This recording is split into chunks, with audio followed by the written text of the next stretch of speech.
Hey, this is Mike Barnes, the financial first responder. Hey, I'm here. I'm doing military duty, but I had a message for you today.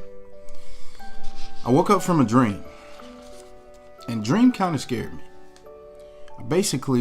I was thinking to myself, what if you lost all your skills and had to start over? What would that be like?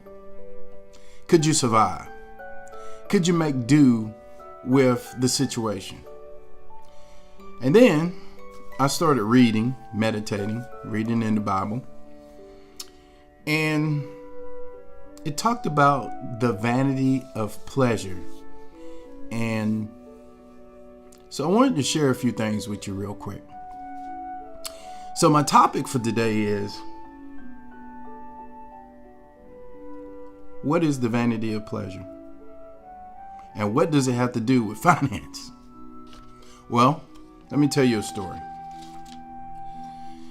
You see, back in March, I lost my father. And I can't help but thinking, what was his last thought? And when I came across the scripture today, which I'm going to read to you, I started thinking about some future clients that I have and some people I've talked to before. So let me read it for you. It says in Ecclesiastes 2:21, "For there is a man whose labor is with wisdom, knowledge, and skill.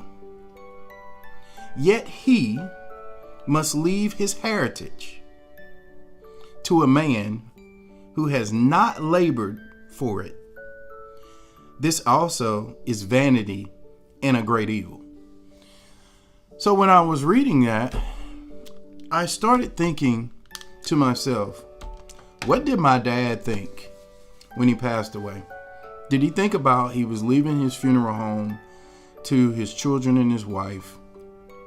Did he think about, had he done enough for his grandchildren? Did he think about whether or not we would appreciate those gifts? And I'm telling you this story because I was talking to a potential client, and he said to me, Mike, I'm not really interested in what my children think. It's more so what my grandchildren think, my legacy. And I said, well, I don't want to say his name, but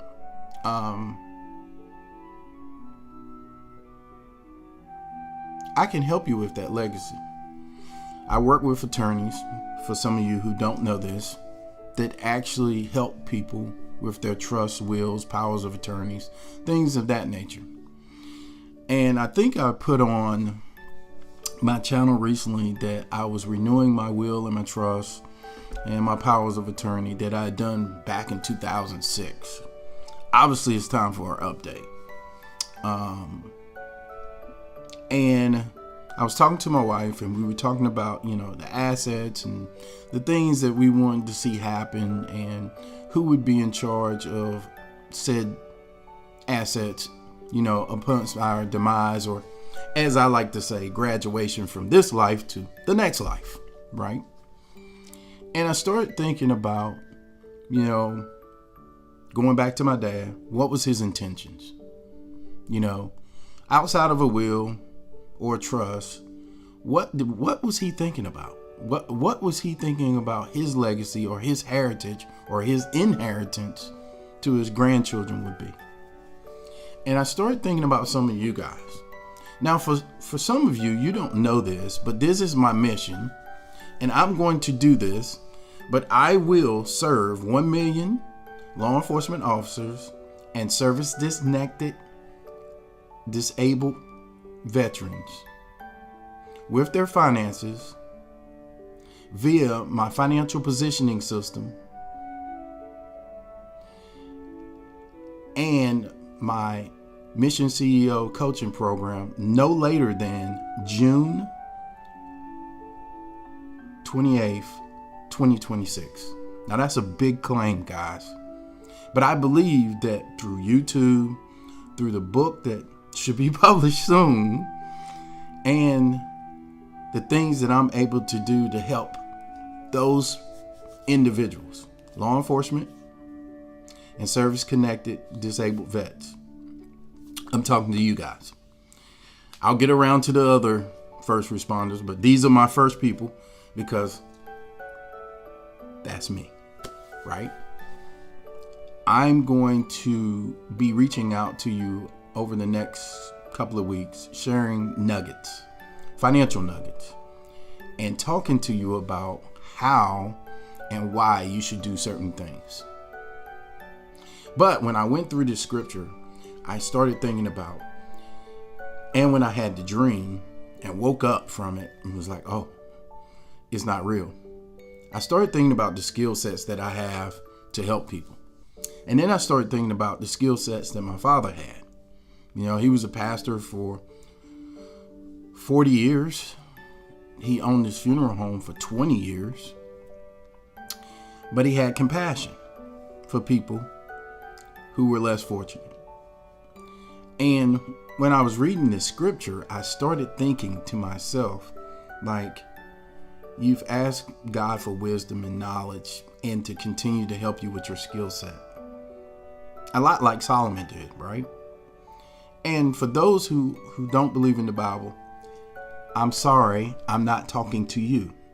I'm talking to you through a concept that I learned from several of my mentors, Dr. Myron Golden being one of them. And I remember a conversation we had in June, personally, Dr. Golden and I, when we were in Mexico at a mastermind.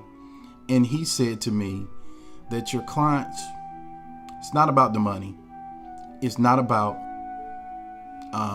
what you're going to make from them.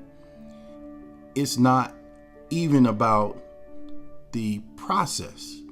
It's about the transformation that they get. And I started thinking, and I started mulling over this and focusing on what is the transformation that I want to see law enforcement officers have. The people that serve, that put their bulletproof vest on, the people that will, if need be, give their life up for another individual. And then I thought about the service-connected disabled vets, the people that put it on the line, that's been in the war zone, that have been on the front lines, essentially providing the rights to people who they may never know. And I said, what is the transformation that I want for them? I want them to be able to have a transformation financially that they can leave a legacy to their children's children, and they can live the rest of their life out in peace because they've served. I get people all the time asking me when I'm going to retire from said fields, military and law enforcement. They say, you're a financial advisor. Why do you continue to do so much? Because I feel like my job is not done yet. I feel like that God has something else he wants me to do in my community. And sometimes the best way to be in the community is be in the community. It's those conversations that you have over coffee. It's those conversations when you're on a call or after a call that you've seen something crazy that you have to get out and talk about. So with that said, I thought about these topics as I would shoot this video. And I know this doesn't look the most pristine because I don't have my plaques and all that stuff behind me. I'm sitting in a room. But I thought about this for a second. Time is more powerful than money. And it's in short supply, people. And you should use it wisely. That's what I wrote in my journal today. And I started thinking about, I said, my dream was me using my skills, but in the dream, I need to be able to use a telephone because I was stranded and I didn't know how. Now, I'm taking a basic thing that everybody should know how to use. I'm using one right now, right? But could you imagine being stranded and you can't remember how to dial 911 or dial your loved one? Because the stress of the event is so emotional that you can't even fathom or think how to actually operate your cellular device or your telephone. It's crazy. So you're in a situation where you have urgency and an emergency. You have a need to get help, but you can't figure out how. And then I go back to that story about my father. And I started thinking, what was my father's wishes for his children? Better yet, what was it for his grandchildren? He told me before he passed, and I'm sorry if I get a little emotional, but he told me before he passed, he said, you know, Michael, he was like, I've lived a long life. I was 81, he was 81. And he said that he was proud of me, right? But he was more so proud of the father I had become. Not the money I made, not the trips, not any of that stuff. That's vanity, right? It was the father I had become. He even apologized to me about not being everything that he thought he should have been for me. And on this day, July the 14th, almost 4 months to the day he passed. Tomorrow will be 4 months. I sit back and I reflect on knowledge, wisdom, and skills. Are you getting better? Are you doing the things that you can leave a legacy behind? Now, some of you will leave a legacy. Some of it will be monetary. Some of it will be some form of asset, apartment building, a house, a car, historic car, maybe gold, silver, Bitcoin. It might be any type of asset. But what the thing that you might want to do, I'm just saying you might want to build those assets in your relationships. Before I went to sleep, I had a chance to talk to my son, and we were talking about some stuff, just trivial stuff. And I'm talking about my middle son. And the conversations we have now that he's grown is a lot different than when he was a child. We have more mentor coach conversations, right? Same thing with my daughter, who's the oldest, and now my youngest, who just became an adult. We have more mentor coach conversations, right? About life, college, about what it is to be successful. And that's by their definition, not mine. And so I'm always striving to get better every day and prepare every day, because time is of the essence. Stop living your life like you have time. Time is a limited resource. And I say it's limited because there are people who die every day. There are people who lose their physical, mental capacities to even brush their teeth or take a shower or get off of a bed or walk.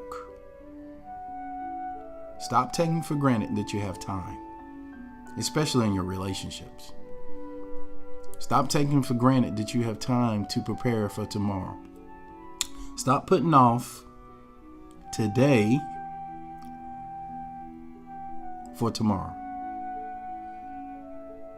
The number one wish that I had when my father passed away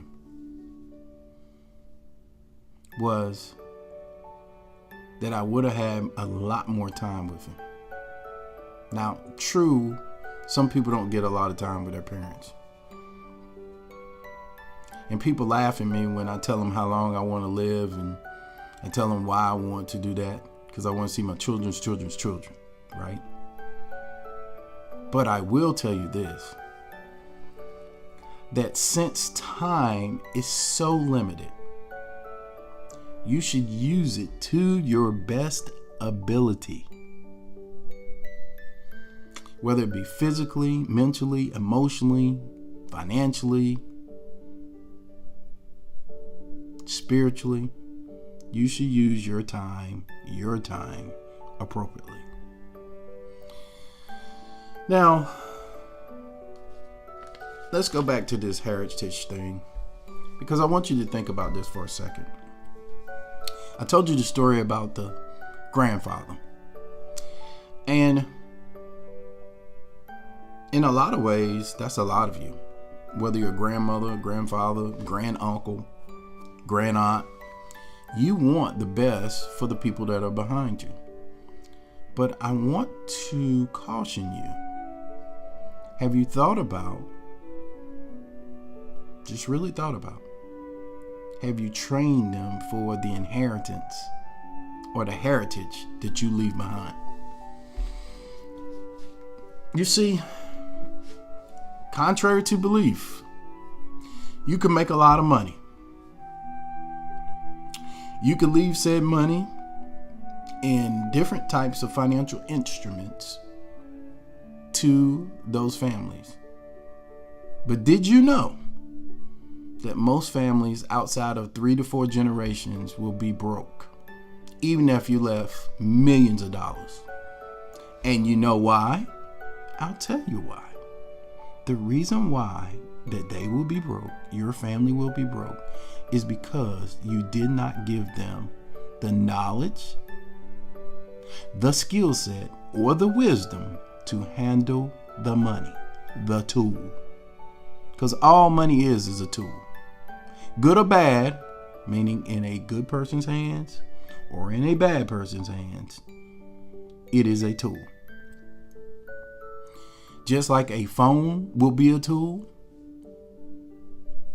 a pen is a tool, a calculator is a tool, your glasses are a tool, money is a tool. This, however, for me, is basic instructions before leaving Earth. Bible, right? For some of you, you don't believe in the Bible, and that's okay. Whatever your belief is, whatever your spiritual belief is, or I hope you have it,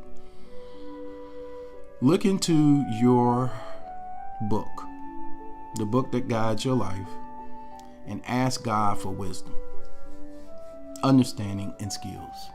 I've asked God to help me serve 1 million law enforcement and